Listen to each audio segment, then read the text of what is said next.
The NCPA College Paintball Championships return to Central Florida. Lakeland plays host to yet another epic tournament. The hometown UCF Knights face off against the UConn Huskies in the title match. Next on CBS Sports Network.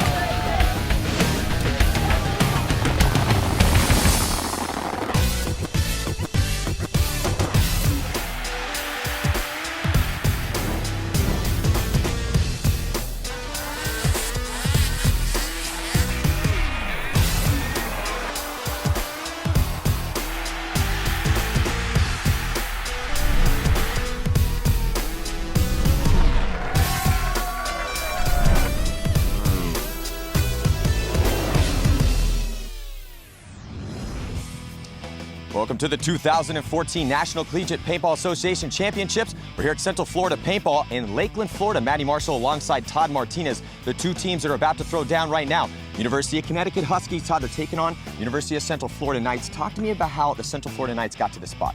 Well, Matty, after a blowout victory in the quarterfinals against the Black Knights of West Point, University of Central Florida defeated Florida Atlantic University in a hard-fought semifinal matchup. Yeah, and talking about close matchups, UConn, they had to get through Fresno State and Temple Owls in order to get to this spot. But before we get to the action, let's check in with the third member of our broadcast team, Amy Campbell. She's talking about the players to watch from both squads. That's right, guys. We are primed for a very exciting finals matchup here for UCF. Keep an eye on Zach Daughtry and Chris Wells. Both have been dominant in the snake this week, the snake being the key position for this tournament. And then for UConn, they're boasting a full team attack, but John Stingle and Spencer Stack have really come on in the past couple matches, so keep an eye on those two guys. Well, thanks, Amy. This snake is so important on this field, but this field, it's chaotic, it's crazy. Man, this is going to be an awesome championship matchup. We'll be right back after this short message.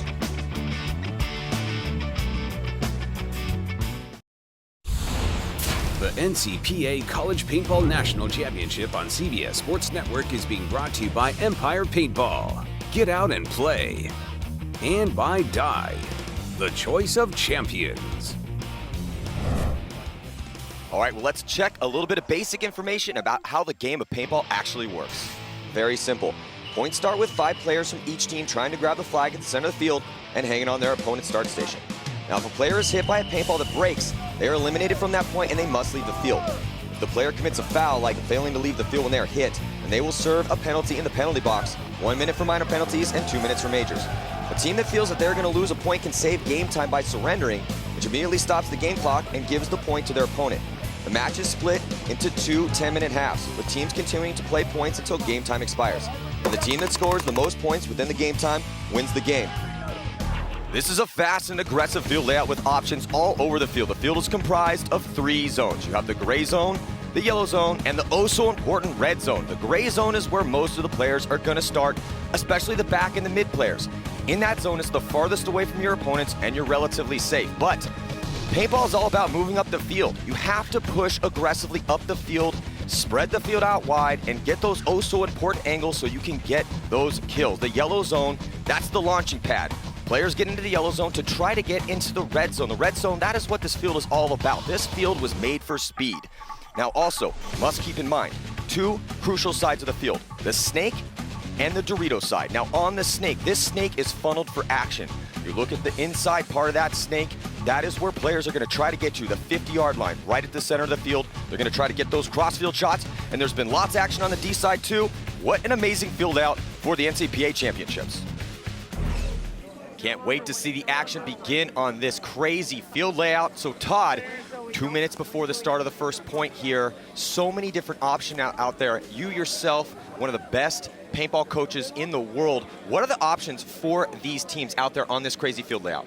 You know, Matty, this field layout, the 50 snake, has been such a key factor to winning points out here. Both UCF and University of Connecticut have strong snake players. Just got to get into that snake, get in there, do battle, and then go down those Dorito sides and attack hard just the same way. You know, paintball is a really simple game when you look at it. There's 5 guys on one side, 5 guys on the other, and a flag in the center. But man, so many complex, different things can happen out there. And that red zone, so important. You got to get into that red zone. And like you said, Todd, these two teams fought long. They fought hard to get here. I can't wait to see what that man on your screen right there, number 12, Zach Daughtry, is going to bring into this final matchup.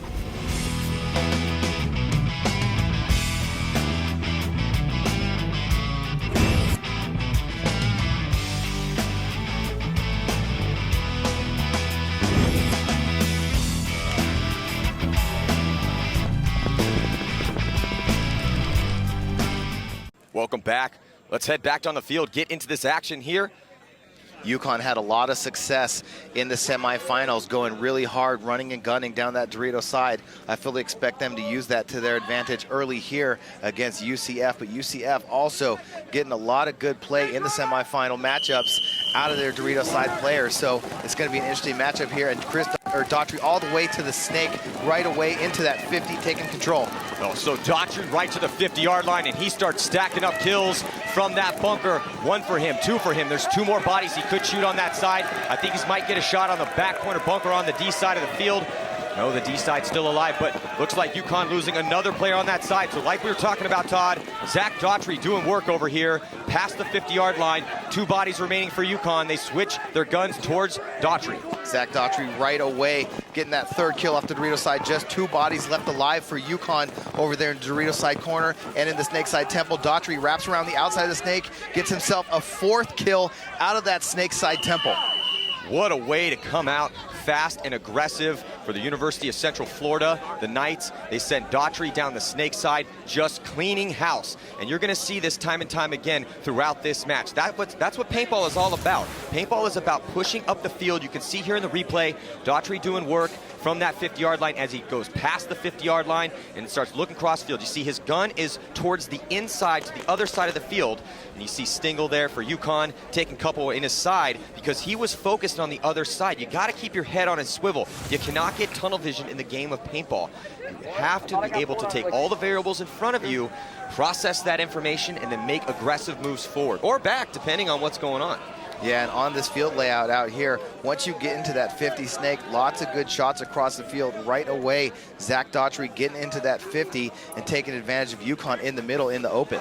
So let's go down to Amy Campbell. She is in the pits for UCF. Yeah, guys, we just saw Zach Daughtry make that big play. He came off and said, guys, it's easy, just keep going. He told me before this game that was the game plan. Stay aggressive, keep doing what they're doing. He said the only time they've messed up all tournament is when they've tried to switch things up. So look for him to continue to be aggressive on that snake, guys. Well, the tough thing there, Amy, though, is that now that Daughtry has gone to work in this first point, he got himself 3-4 kills. Well, what's going to happen now is UConn, they've seen Daughtry play this side before. They have good, aggressive snake players themselves. So, Todd, they fight fire with fire, go heavy guns, try to shoot Daughtry off the break. They're going to fight fire with fire. You see Connor Tluck coming on the field right now for UConn. He has been a huge factor for them to get to the finals out here. He has been doing the same thing for UConn, getting into this 50 snake, getting 2-3 kills a game. So let's see if UCF can shut down Tluck. Same way UConn is going to see if they can keep Daughtry off the field. Also, major penalty was assessed that point on UCF, so they will be starting down a body. So now UConn has a chance to get back into this one. They have 5 players alive to Central Florida's 4, and it looks like 1 minute and 26 seconds. The way the penalties work, you have majors and minors. Majors, red flag in the air, thrown by the referee. It's 2 minutes, it stays on the clock, whether or not you win or lose the point. Oh, Connor Tluck getting shot early for UConn, trying to get into that snake, and also losing a body. It looks like Wells gets shot for UCF all the way up in the middle. We see UConn trying to cut off the snake side of the field with William Sheehan, number 8 in the middle of the field. There's the Dorito side right now for UCF. There's Walls in the corner on the Dorito side. Anderson far up on the field for UConn in the yellow zone. And it looks like Sheehan finally gets shot out of that center 50 bunker. So UConn now dropping bodies left and right. Central Florida in the driver's seat here past the 50-yard line. And here comes Cook, streaking down the snake side of the field into the yellow zone. For UConn, there's only 1 player left alive, and Cook gets the crossfield shot. And here come the Knights. They're going to put another point on the board, and most important, Todd, a penalty sometimes, look, you can look at it 2 ways. You can look at it as an opportunity, or you can look at it as disaster. The Knights, though they only started with 4 bodies against UConn's 5, they were able to capitalize, make some good moves, and just honestly, players just stepped up. Yeah, there's Wells. He ran all the way to that spot on the break, unable to get a lot out of there. And there's Sheehan in the middle, coming up, trying to cut down the snake side of UCF, but unable to get it as he gets bunkered out. He's going to walk off the field. So UCF really taking it to UConn right now. And you're looking at the action on the Dorito side of the field there, that D side, and you saw that last player from UConn getting polished off.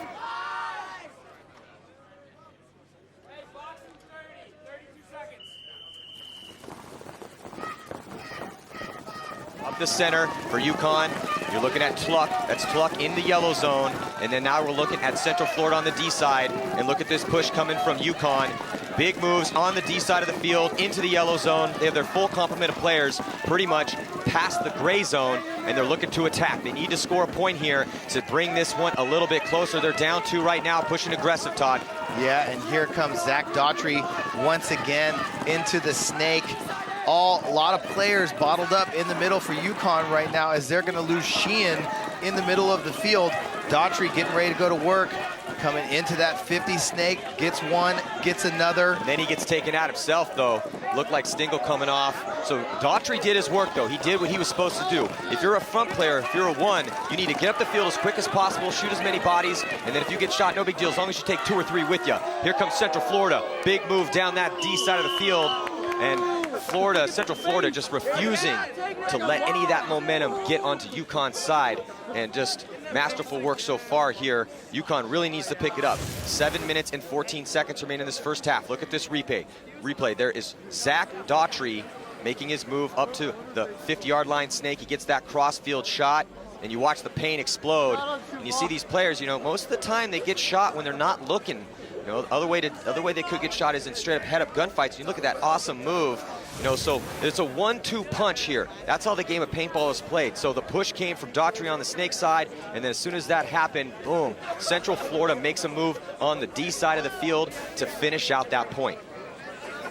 Well, let's check in with Amy Campbell. She is down with UConn in the pits. Yeah, guys, UConn not happy about the way this is going, but staying calm, staying together. They said, we have to get in that snake. Daughtry is killing us out there on that snake. This isn't UConn paintball. Let's go out there and play our game, guys. Well, definitely not UConn paintball. This is not the UConn that we saw fight their way through the quarterfinals and the semifinals. But it's not just Daughtry. Also, Todd, you have to be wary of both sides of the field. If they put too much pressure on Daughtry, yeah, they might be able to take him out. But then more Central Florida players, you can be able to make moves because all the guns are swinging towards Daughtry. Yeah, Matty, when you have a deep roster of talented players, if you have a high level of talent across the board, it's really easy to play really consistent. When you're getting contributions from guys like Waltz, Daughtry, Emerson, Wells, Odell, Zudell, and Mojica, many players out here contributing for University of Central Florida. Guys getting kills. You don't know who to stop, who to shut down, where to look. It becomes a feeding frenzy for Central Florida. UConn got to get a point on this board and get control before Central Florida starts to go on a big run right now. Well, let's see if UConn can get it together. It's been all the night, 7:14 to play, and we'll be right back after this message.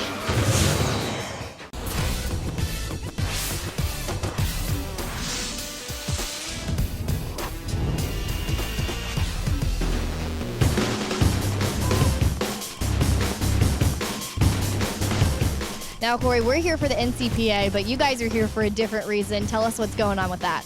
Yeah, so Nationals is out here, but we have the opportunity to play. We're practicing for MAO, which is the next PSP event. So we're just getting our reps in. This is our first time seeing the field layout, and we're just trying to learn things and go back to back. We won the first event out there, which was huge for us, so we're trying to learn everything and repeat, But you played in the NCPA back when you were in school. What was that experience like for you?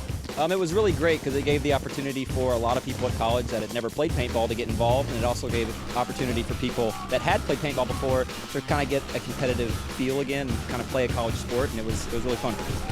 Just first of all, it's a lot of fun, just to be able to travel and go around with your friends and pretty much travel the world.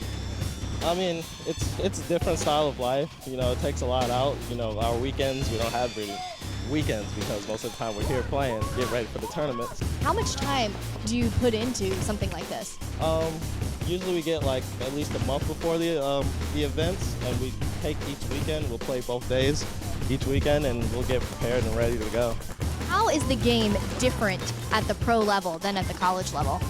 It seems like it's really like any other sport. There's a lot less mistakes to be made and a lot less room for error. But it's a great sort of proving ground coming up through college to sort of cut your teeth. Well, it's certainly great to see all levels of paintball represented here in Lakeland, Florida, and get an even closer look at the transition from college to the next level. Guys? Man, it's so good to hear from some of my former teammates and guys that I spent years grinding and playing against all across the world. And those, really, those teams, two of the best that I've ever played against or with. Welcome back to the 2014 Paintball Championships here on CBS Sports Network. Man, it's been all Central Florida night so far. They even got a major penalty, Todd. Been able to fight through all of that, and good moves on the Snake side, good moves on the D side as well, too. They're aggressively pushing into the red zone. Todd, we haven't seen too many moves up the center yet.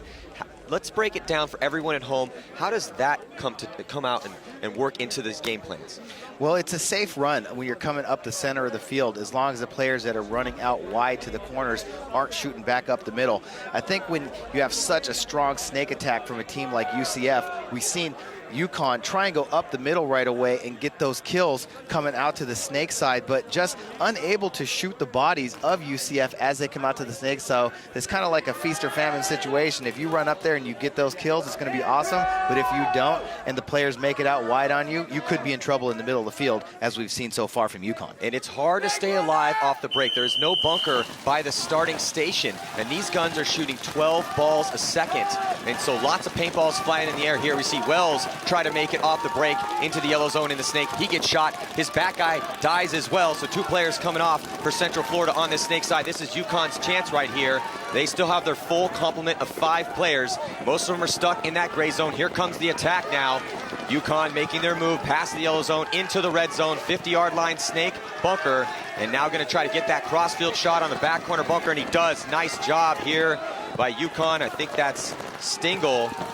Yeah, Stingle in the 50, snake right there, just getting that last kill across the field. And Matty, this is how UConn gets going. They tried to get those kills off the snake side by going up the middle. It didn't happen, so they came out over here on the snake side a little bit wider and just shot straight ahead at the runners of UCF. Were able to shoot those 2 bodies right over off the snake side right away, and that gets their Dorito side going. So UConn really need to get some bodies killed on the break to be able to make their moves, and that's what they just did right there. Look, it's hard to get out wide on this field.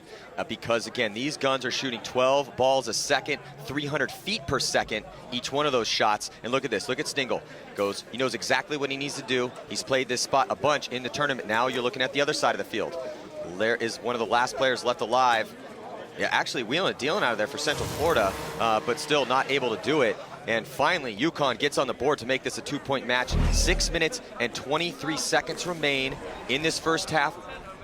So here on the split screen breakout top portion of your screen, that was Central Florida. Now you're looking at UConn running out wide, able to make it clean. And, well, at least able to make it clean out on the snake back corner bunker, but they do lose one. Yeah, John Stingle getting shot for UConn off the snake side of the field early. So UConn still has one body over here on the snake side. It's Sheenan. He's in the background, the back bunker on the snake side of the field, but it looks like two bodies dropping for UCF. Both off the snake side early, and that's going to allow Sheehan over here in the snake side corner to wrap around his bunker and get a kill long distance from across the field. And coming through the middle right now, UConn, that Spencer Stack going to grab that flag after he gets that last kill. Going to get a check before he runs and hangs it. But UConn finishing strong right there with 4 bodies alive. You know, Todd, you were talking about how important it is to have a full complement of talent across the board for your team. You know, Stingle, he'd been playing really well in the lead up to this game, but Stack had been playing well too. And you're looking here on the replay, Central Florida getting blown to bits there.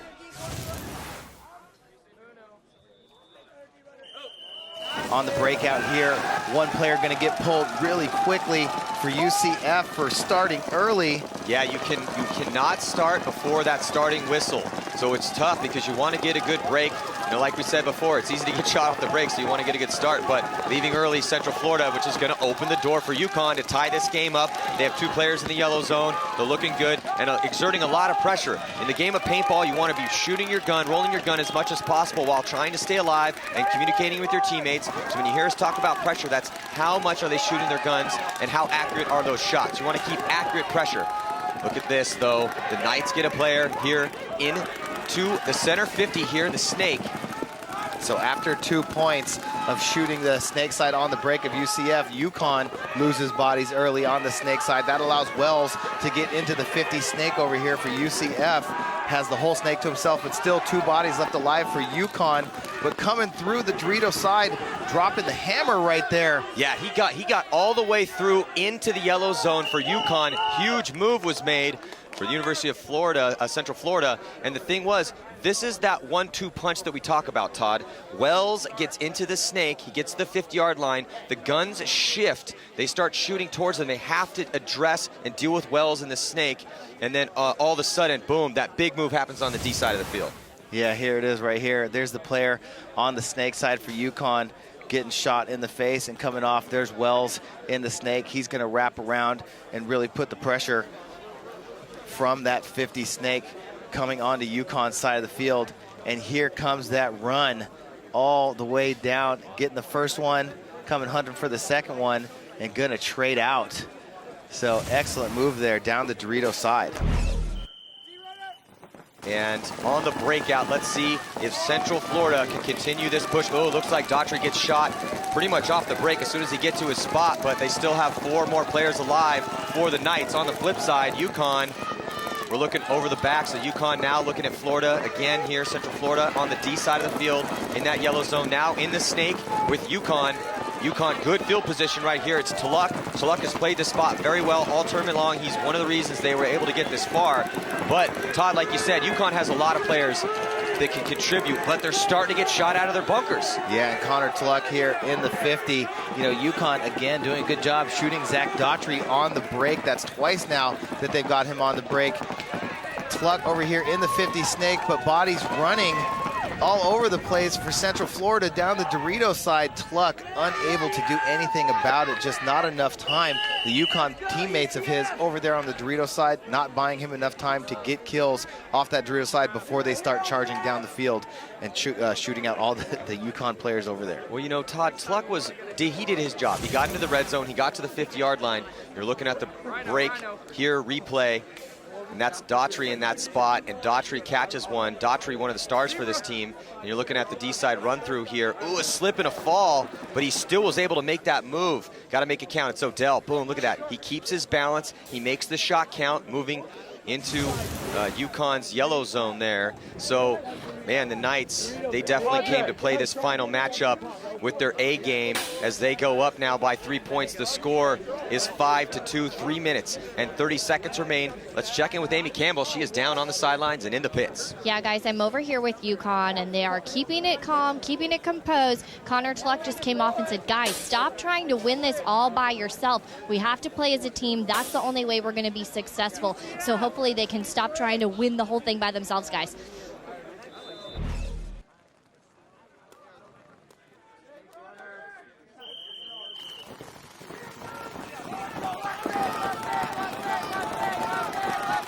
UConn trying to get into snake one. They get shot out. Still 4 players left alive for UConn. 1 body coming off now for Central Florida. Another body coming off for Central Florida. This may be UConn's opportunity. They have 2 players in the yellow zone. They are trying to push up on that D side of the field and rolling their guns. Todd, putting a lot of pressure right now on Central Florida. You can see Central Florida tucked more into their bunkers in the center on the D side, but able to make a move. Wells gets into the snake.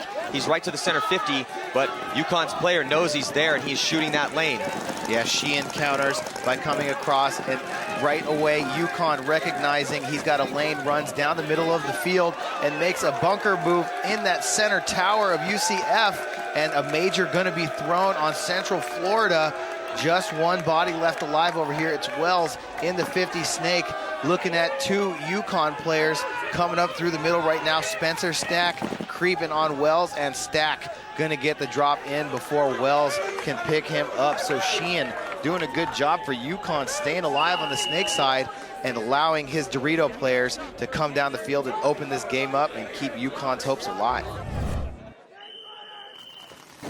Out to the Dorito side corner. Both corners split out for UCF, and UCF loses 1 body on the break. That's Goto. 2 bodies on the snake side alive, though, for UCF. UConn losing Spencer Stack off the break. He's been doing a lot of work for them, but Stingle getting into the snake over here alive, and he's got Sheehan behind him in that snake side temple. Yeah, and we're looking at some action there for Central Florida on that D side of the field. Look at that. They're real far back. All they're trying to do is just, they have the lead. There's 19 seconds, so UConn must push into them. And you see they had those defensive positions. Here comes the push. Now down on the snake side for Central Florida. but it looks like Wells gets taken out. So there's not going to be enough time. Stingle trying to make a last-second desperation move down the snake side, and along with Miner in the center, but it's not going to be enough time, as time will expire here in the first half.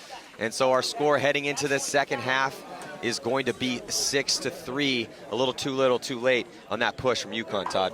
Yeah, but if you're UConn, you're happy about being able to close out this half and almost get point there, a little bit of momentum going into the second half. But, 3 points, a very manageable deficit for them, as you see Miner try to run through and grab that flag, but not enough. Well, let's check in with Amy Campbell. She is down with Spencer Stack. Let's listen in. Yeah, Spencer, tough first half for you guys, down but not out. Where are they giving you the most trouble? Definitely the snake. They're getting up in that 50 snake real quick, shooting us in the back. We just got to figure out a way to stop that. We've adjusted, put some more lanes on it, but he's squeaking through there. We're going to have to figure out how to higher or lower him, figure out how to shoot him off the break. We've seen you guys come from behind before. How important is it to stay mentally strong and positive? Utmost importance. We've come back. We've been 4-5 down, and we've come back and brought it to them. So we're down, but we're definitely not out. We're going to come out swinging in the second half, readjust, and hopefully run up some quick points on them. Thank you, Spencer. Best of luck. Guys, coming out swinging in the second half. Well, we will see. So at the end of the first half, the score is 6-3. Let's see if UConn can pick it up. We're just going to have to find out. We'll be right back after this. So welcome back here. We are about to enter the second half of action here, 2014 National Collegiate Paintball Association Championships with Matty Marshall, Todd Martinez. Todd, man, I'll tell you what, UConn, they're trying to fight to get back in this matchup, but Central Florida, they're a scrappy team, refusing to give. And we're watching across the field, whether it's the snake, because we listened to Spencer Stack, and he was talking about, oh, they're beating us in the snake. Well, no, man, they're also beating you on that Dorito side of the field, too. Can't go to sleep over there. Yeah, and Central Florida has fought through a couple penalties over here in the first half and still holding off UConn. But UConn tried to game plan up the middle a little bit in the beginning, didn't work for them, started coming out to the snake a little bit harder, found some success there, but really they got to keep it together on the Dorito side. Once they do let UCF into that 50 snake and they start teeing off on their bodies across the field, it just all goes downhill from there for UConn. So UConn, they got to go in, talk to their guys, be like, hey guys, we just got to stick together. And they were right, they got to play as a team and they got to win, but they really got to tighten it up and make sure to keep some bodies alive on the break and communicate.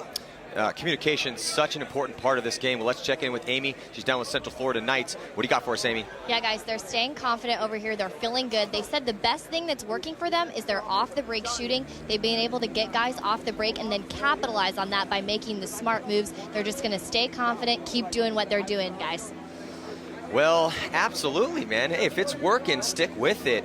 But what's cool about what they're doing in as far as paintball strategy is concerned is that, yeah, with this field layout and the way and how dominant the snake has been throughout the tournament, time and time again we see big name players for these teams, like, so many guys from different teams getting in, the attackers, the ones, the front guys, they get into the snake. But what Central Florida has done is really start to spread the field. They're sending that perfect 1-2 punch. Yes, we attack the snake, but let's not forget about that D side. So I'm waiting for them to start to incorporate the center as well too, but they haven't needed to do anything else. Most importantly, they're keeping that mental tenacity, they're winning gunfights, and they're shooting those awesome lanes off the break and getting those early kills.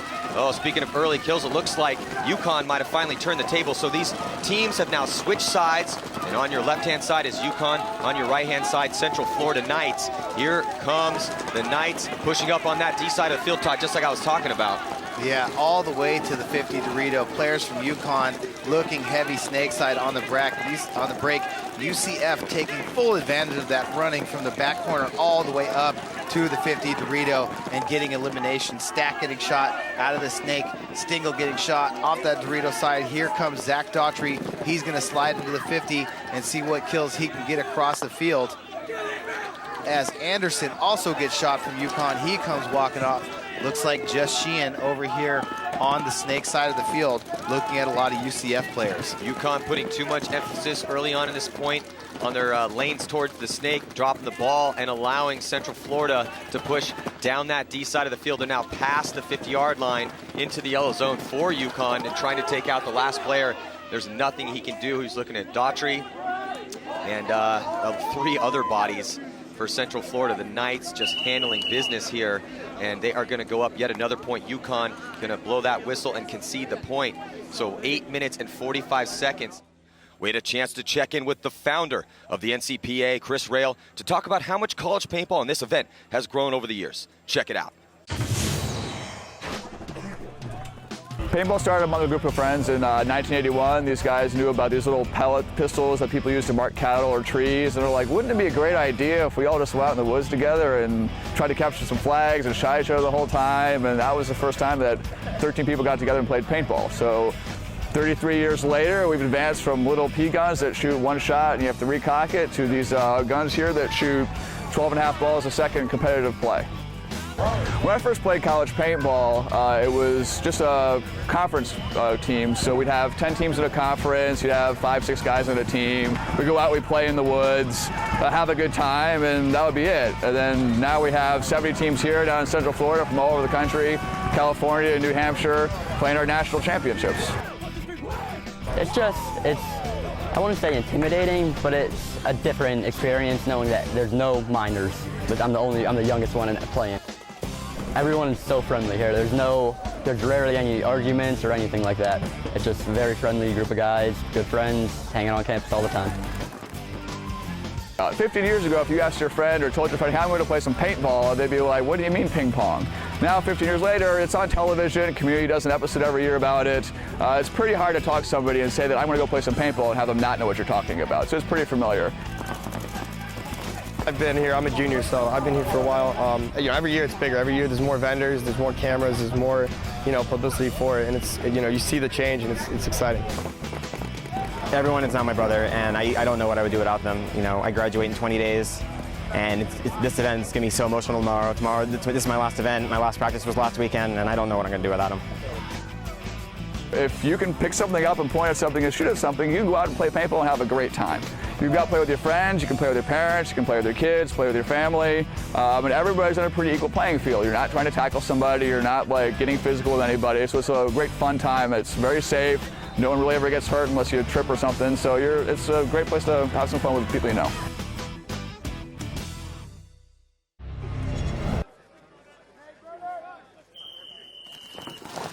Looks like they're going to go up the middle to try and get some kills. They get a kill off the Dorito side right away of UCF. 4 bodies alive for UCF. But UConn dropping a body over here on the snake side of the field. 4 players left alive for UConn. Again, UConn on the left-hand side of your screen, and on the right-hand side of your screen are the Central Florida Knights. And they are in those tan jerseys. So you're looking at them on the snake side right now. There goes Wells. Wells now crawling into snake 1. Now look at the D side attack. Oh yeah, Connor Cluck came up the middle and saw that body go running, saw Cook go running out to the snake side corner, picks him up. Cook continued to play and drew a major. We have a look at this. Feasting in the snake is Wells. Wells had crawled all the way up and was able to get 2 quick crossfield shots before he gets taken out. But that might have cleared the field, but there's 1 player left alive on the D side of the field. So solid work there by UConn to finally get back on this board here with another point. That score is going to be 4-9, and the UCF Knights, Todd, getting another penalty. Penalty is, though every time they get a penalty, they've played through it, and they've done an awesome job. But UConn, now with another opportunity. They've had a couple of these opportunities already so far in this match that they have not capitalized on.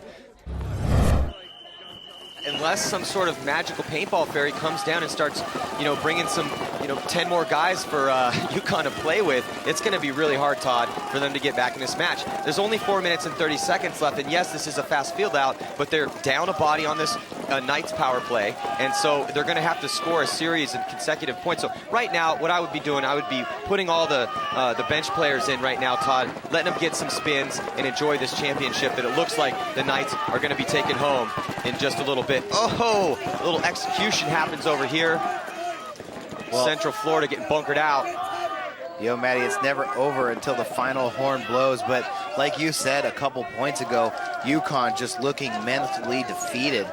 Coming out here running these points, just coming out of character. You can really tell, what a player's mindset is like after he gets shot and goes walking off the field. But UConn showing a little bit of a fight in him out here at this point. Trying still to attack Anderson, still trying to attack down that Dorito side, but 1 body still alive for UCF in that Dorito side corner, and it looks like we're going to have a one-on-one situation here with UConn in the middle of the field. Looks like Runowitz is going to try and get into the open, going to protect himself with that small yellow pin. Well, a better bunker set. Well, actually, both these players have about the same field position. Here goes Runowitz, and he's making his move. You know, in a one-on-one situation, all you really need to do is grab the flag, but this is exactly what the Knights wanted to happen.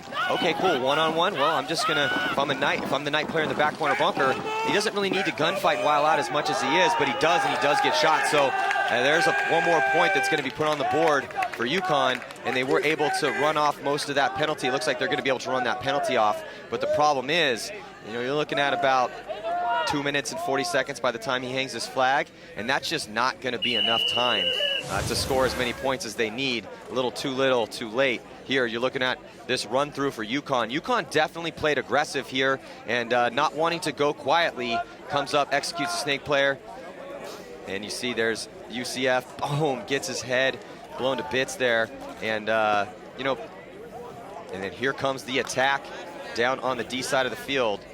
But it looked like UConn had, that was the player that got the penalty on that attack. And you're going to start to see that. I wouldn't be surprised if we see a couple more majors maybe on UConn, because now that they're down so many points here, with 2 minutes and 40 seconds, again, only two ways you can score quick points. Heavy guns, 5 up on the break, or attack the center and attack it fast. So minute and 14 seconds to go before the start of this next point. 2 minutes and 41 seconds in this final championship game. The Knights are looking good.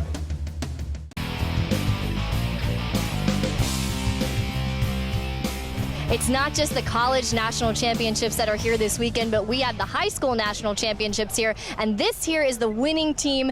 How does it feel to be a national champion? It feels pretty good. We started off a little slow, but we picked it up and we got the W. My friend Neve here, my boy Hunter, we did really good. Want to thank the refs, Chris Rail, everybody that made this possible for us, Ronnie Ben David, the most, and really Empire for the great paint.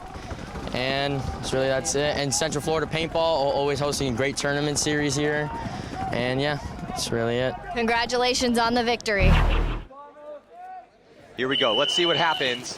So aggressive moves. Here comes UConn all the way. The Huskies up, doubling up that center like I was talking about, and trying to shoot out wide. They do a good job of it. Bodies dropping for Central Florida. The Knights now trying to hunker down. The 3 players left alive and keep the attack coming. Yeah, and looks like UCF just losing a couple bodies. Here comes UConn. Oh, UConn. Double. Looks like Barcelos finally going to bunker somebody out of that snake side corner. Yeah, they double bunkered him out of there. So, you know, we were talking about playing one for fun here as this game's over pretty much. And so UConn will hang it up. And the Knights now, the score 13, and UConn at 6. If the hang is clean, you can see that they're checking him out. And so the ref's scouring over Anderson. And the thing is, in paintball, if you hang the flag with a hit, it's a dirty hang. The point does not count. You will be assessed a major penalty.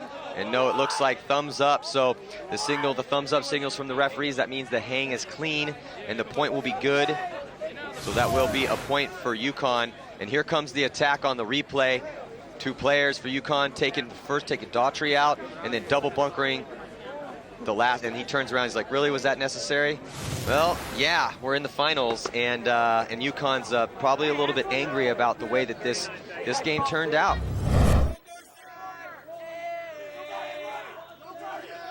Every single one of these guys for UCF getting involved and getting kills. Shows a lot about the character of UCF. Fast on the attack, up the center for Central Florida, trying to get shots on that D side of the field. He is able to do it, but then Cook gets taken out. So bodies dropping for both teams, seconds ticking off that clock, and I think this might do it here. 20 seconds to go, and it looks like a major penalty.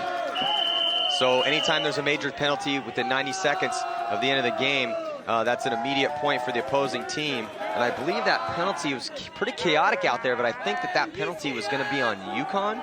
Yeah, that penalty was on UConn. The referee over in the yellow zone on the Dorito side of the field threw it as he came running in. So looks like UConn, whenever there's a major penalty under 60 seconds left to go in a half, then it's automatic clock stoppage. point for the other team, and then a reset. So UCF Knights gonna get another point on the board.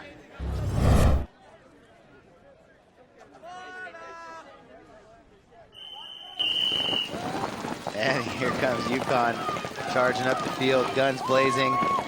UCF, same thing. Coming out here looking to run some bodies down. Here comes the attack of UCF.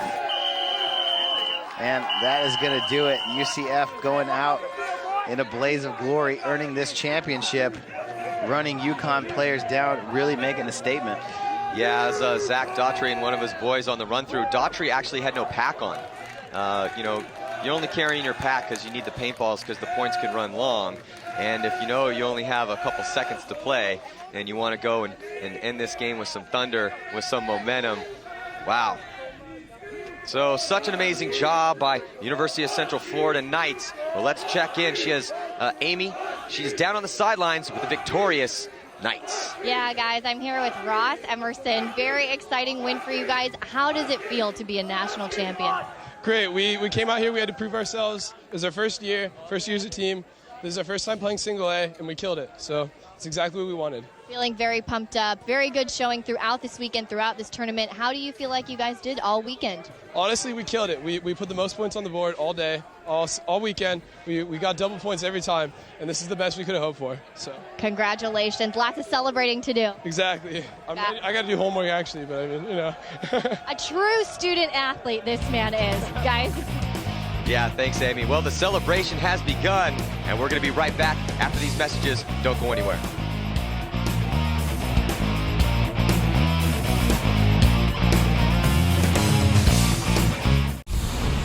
The NCPA College Paintball National Championship on CBS Sports Network is being brought to you by Empire Paintball. Get out and play. And by Dye, the choice of champions. Welcome back. What a dominant performance by the University of Central Florida Knights. And Amy is down on the field with them right now. Wow, what an amazing tournament. That's right, guys. What an amazing tournament. I'm here with the national championship UCF Knights. Very exciting win. Zach, you guys started out very strong. Didn't take your foot off the gas the entire time. How does it feel to be a national champion? Feels awesome, especially being a first-year competitor here in Class A.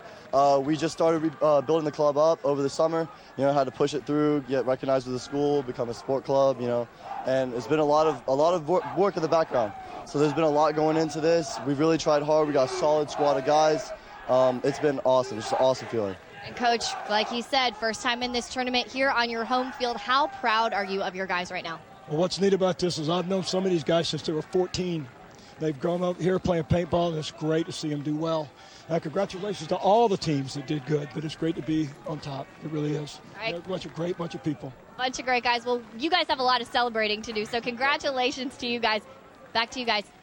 Go crazy! Thanks, Amy. Well, what an amazing performance by the Knights, and what an amazing tournament that we had here at Central Florida Paintball. So thank you guys for tuning in here, watching college paintball. The championship is awarded to the Knights. Man, such a great event. Thank you guys. We will see you guys next year.